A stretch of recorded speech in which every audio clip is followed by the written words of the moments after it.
साथियों, सबसे पहले मैं बताना चाहता हूं कि ये लड़की है क्या। देखिए इसकी कद काठी आप देख करके समझ सकते हैं कि औकात कुछ भी नहीं है, लेकिन हिम्मत और जज्बात पहाड़ पर चढ़ने की है और एवरेस्ट को फाइट करने की है। तो पहले इसके बारे में हम जानते हैं। बेटा तुम क्या हो, पहले ही बता दो। मैं अंतर्राष्ट्रीय पर्वतारोही हूँ और मेरे नाम पे 2 वर्ल्ड रिकॉर्ड है और 2 इंडिया रिकॉर्ड है। वर्ल्ड रिकॉर्ड कहाँ से अचीव किया तुमने? मैंने साउथ अफ्रीका की सबसे हाईएस्ट चोटी माउंट किलिमंजारो पे मेरा 2 वर्ल्ड रिकॉर्ड है। किलिमंजारो पर गई थी? किलिमंजारो। कितनी हाइट है उसकी? लगभग 20,000 फीट। 20,000 फीट है। और दूसरा रिकॉर्ड कहाँ का है? दूसरा रिकॉर्ड है इंडिया का ही है, जो कारगिल में स्थित माउंट मचोई है। हाँ। वहाँ पे मैं समिट करने वाली भारत की सबसे कम उम्र की महिला हूँ। बछेंद्री पाल को जानती हो? संतोष यादव को जानती हो? जी, वो चढ़ चुकी है वहाँ पे। हाँ, बछेंद्री पाल मैम भारत की पहली महिला है माउंट एवरेस्ट समिट करने वाली, और वो 2 बार एवरेस्ट की है। मिस संतोष यादव भी 2 बार एवरेस्ट की 2 है। बार।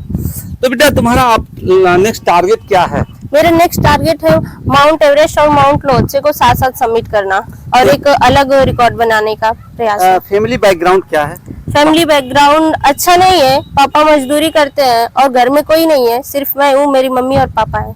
साथियों, आप देख रहे हैं गांव में रहकर के इस बच्ची के अंदर इतना बड़ा जज्बा है, इतना बड़ा उत्साह है कि मैं एवरेस्ट को अचीव करूंगी, जिसकी 8,848 मीटर ऊंचाई है और विश्व की सबसे ऊंची पर्वतमाला है एवरेस्ट। माउंट एवरेस्ट की टारगेट है इनकी। तो ये जो माउंट एवरेस्ट जाना है, आपको कब जाने की? 2026 में। 26 में जाना है जी। बेटा, ये सब इसके लिए जो एक्सपेंसेस हैं, जो खर्चे हैं, कहाँ से आते हैं? स्पॉन्सर से। स्पॉन्सर से। बताइए, इसके पास पैसे भी नहीं है, कभी कभी तो हमको लगता है चंदा भी लेना पड़ता है क्या? जी बिल्कुल, चंदा मिलता है ना? जी। तो इसकी इस प्रतिभा के साथ अगर इस तरह से अश्लील हरकत हो तो शासन, प्रशासन और जनप्रतिनिधि के रहने का कोई मतलब नहीं निकलता है।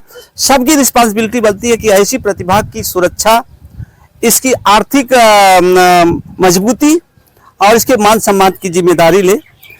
तो आज जो घटना घटी है, ये लोग किस तरह के लोग हैं? ये मतलब गुंडे टाइप के लोग हैं। अच्छा। किसी को भी मार देते हैं। गांव में बहुत लोगों को इन लोग ने मारा है। हाँ। अलग अलग प्रकार की इनकी कुरीतियां हैं। और आज तो मेरे घर पे उनके कुछ भाई और बाकी सब आके धमका रहे थे, पुलिस स्टेशन ना जाने की धमकी दे रहे थे और बोल रहे थे तुम्हें जिंदा गाड़ दूंगा, मार दूंगा, तुम्हारे में कितना औकात है, क्या कर लोगी, बहुत सारी चीजें बोले हैं।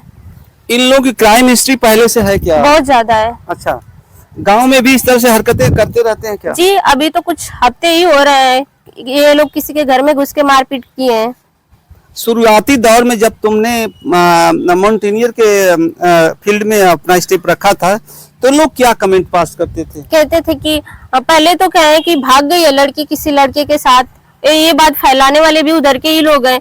फिर उसके बाद कहते थे कि नचनिया ऑर्केस्ट्रा में नाचती है और मेरे कैरेक्टर पे गलत गलत चीजें उठा के इन लोग ने समाज में फैलाया है। आज जो घटना घटी है उसमें प्रशासन अपनी भूमिका निभाई है? जी बिल्कुल आई है। जी। क्या किया आपने? मैं जब कॉल की थी तो प्रशासन आई है और मेरे यहाँ, फिर उसके बाद वहाँ पे गई है और बोली है कि थाने में जाके आप मुकदमा दर्ज कराइए। मतलब जो लोग थे इन्वॉल्व, उनको पकड़ा गया है कि नहीं? अभी मुझे जानकारी नहीं है पकड़ा गया है या नहीं, लेकिन गए थे वो लोग। अभी आप क्या चाहती हैं? मैं चाहती हूँ कि उन्हें सख्त से सख्त कार्रवाई हो और किसी भी बहन बेटी को ऐसे वो लोग परेशान न करें।